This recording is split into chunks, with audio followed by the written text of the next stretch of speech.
5 বছর পর পর জনগণ তার স্বাধীন সার্বভৌম ক্ষমতা যাতে প্রয়োগ করতে পারে, স্থানীয়ভাবে স্থানীয় সরকার ব্যবস্থায় জনগণ অংশগ্রহণের জন্য তার স্বাধীন সার্বভৌম ক্ষমতা যাতে প্রয়োগ করতে পারে, সেই বিষয়টি নিশ্চিত করার জন্য যা যা করণীয় তাই করলেই আমার মনে হয় সেই সংবিধান সার্বভৌম হবে। আলাউদ্দিন সাহেব বলছেন বেশি গালি দিও না, কি ভাষায় গালি দেয় সেটা জানি না, আমি আসলে গালি দিতে পারি না।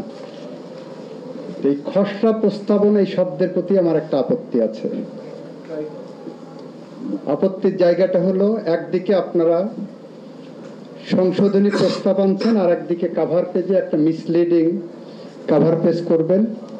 এই জায়গাটা আমার মনে হয় আপনাদের ভেবে দেখা উচিত। এটা গালি না, এটা সমালোচনা, কনস্ট্রাকটিভ সমালোচনা। দ্বিতীয়ত হলো, আপনারা যে প্রস্তাবনাটা আনছেন, অ্যাবসলিউটলি যে উদ্যোগটা নিয়েছেন খুবই ভালো, খুবই সাবলীল, খুবই সময়যোগী। বিপ্লবোত্তর বাংলাদেশে যাদের রক্তের বিনিময়ে আজকে আমরা এখানে দাঁড়িয়ে সংবিধান সংশোধনের কথা ভাবছি, এটা তাদের প্রতি এক ধরনের শ্রদ্ধা জানানো। কিন্তু আমাদের একটু সাংবিধানিক সীমাবদ্ধতার কথা আপনাদের চিন্তায় রাখতে হবে, কারণ আমরা এখন পর্যন্ত এক্সিস্টিং সাংবিধানিক কাঠামোর মধ্যে আছি বলে মনে হয়। সেই কারণে আর্টিকেল 93 দিকে যদি একটু তাকান, তাহলে এই প্রস্তাবনাগুলো এই সরকারের জায়গা থেকে সংবিধান সংশোধনের কোন উদ্যোগ বা প্রস্তাবনা নিতে পারবেন কিনা সেই জায়গাটা আপনাদের ভেবে দেখা দরকার। তৃতীয়ত হলো, কারণ ওখানে বলা আছে 93-তে অর্ডিন্যান্স আকারে আপনি সবকিছু করতে পারবেন, শুধু সংবিধান সংশোধন ছাড়া। ফলে এই জায়গাটা আপনাদের ভেবে দেখতে হবে যে এই প্রস্তাবনা, এই সংশোধনীটা আপনারা সংস্কার কমিশনের সামনে দেবেন, এবং সেই কমিশন কিভাবে কোন প্রক্রিয়া এটা আনতে পারে। কারণ আমার পার্লামেন্ট নাই এখন, আমার গণভোটের বিধান এখন নাই, গণভোট দিলে কিভাবে দেওয়া হবে, এইসব প্রশ্নগুলো এখানে যৌক্তিকভাবে আইনগতভাবে আসবে।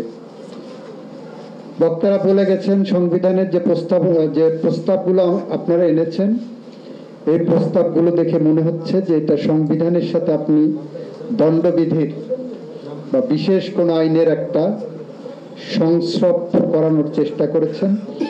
আমি মনে করি যারা এই সমালোচনা করেছেন যৌক্তিকভাবেই করেছেন, অত্যন্ত সঠিকভাবেই করেছেন। আপনারা সাংবিধানিক আদালতের কথা বলছেন, খুব ভালো কথা।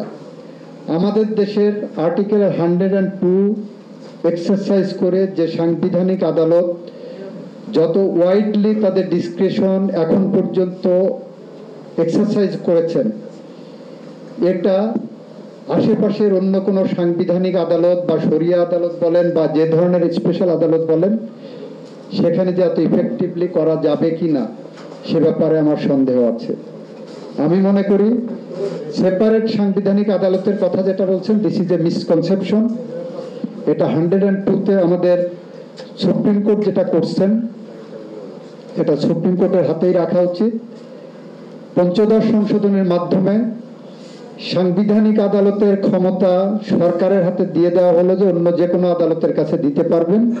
এই জায়গাটা আমি মনে করি বেসিক স্ট্রাকচার অফ দি কনস্টিটিউশনকে হিট করে।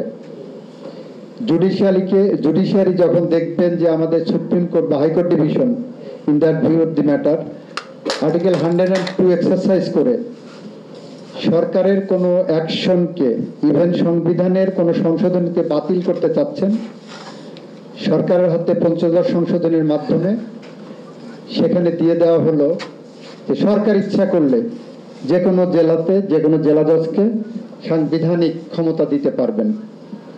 এইটা একদিকে অষ্টম সংশোধনের রায়ের যেমন পরিপন্থী, একইভাবে এই ধরনের যে কোনো উদ্যোগী আমাদের এই সংবিধানের সুপ্রিমেসিকে খর্ব করার একটা হাতিয়ার হিসাবে সরকার ব্যবহার করতে পারে। সুতরাং এই ধরনের সংশোধনী আনার ক্ষেত্রে খুব ভেবেচিন্তে আপনারা প্রস্তাবনা দেবেন বলে আমি মনে করি। সবচেয়ে বড় কথা, বিভিন্নভাবে সব বক্তাই বলেছেন যে ভোটাধিকার, বিশেষ করে ব্যারিস্টার মুস্তাফিজ সাহেব বলছেন যদি গণতন্ত্র ঠিক থাকে, ভোটাধিকার যদি ঠিক রাখা যায়, অন্য সব সমস্যার সমাধান হবে। I do agree with him.